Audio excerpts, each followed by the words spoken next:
consumers feel the pinch, the big two supermarkets are banking double-digit profits. The airline's boss says the rebound is down to travel demand, cost-cutting and higher airfares. The rapid increase in the cash rate, which improves net interest margins. Despite many households and businesses facing a cost crunch, some companies have clearly come out on top this reporting season. Corporate Australia is still in a pretty good spot. Profits, by and large, were strong. We should be making sure that businesses aren't gouging in an inflationary environment. Qantas swung to a record $1 billion profit in the 6 months to December as its operating margin rose above 15%. Before COVID, it was 10%. There's been additional costs passed on to consumer. Everyone thought Qantas was going to make $1 billion for a whole year, and they made it in 6. Qantas said the number reflects pent-up demand as people revenge travelled after years of travel restrictions. The supermarket heavyweights also boosted their margins.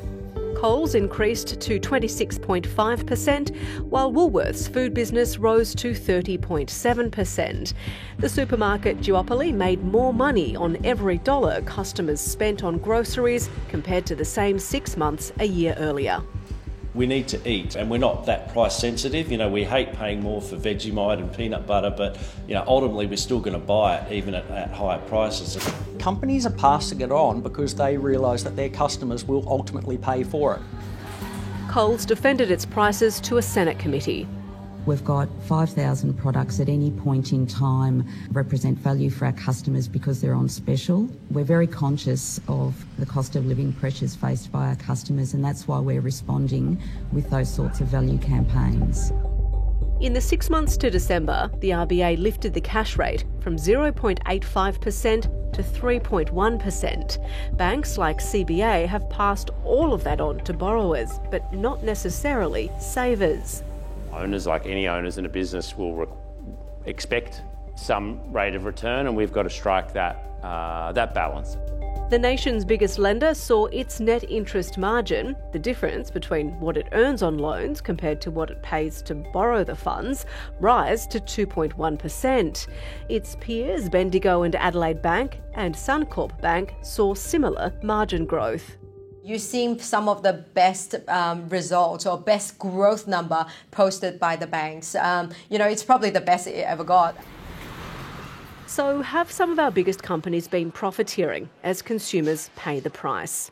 I wouldn't use that word. I'd certainly say some are navigating the challenges from a cost point of view better than others.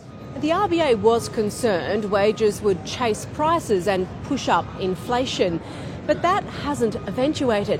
In fact, research by the Australia Institute showed profits going to corporate Australia accounted for more than 2/3 of our nation's inflation problem.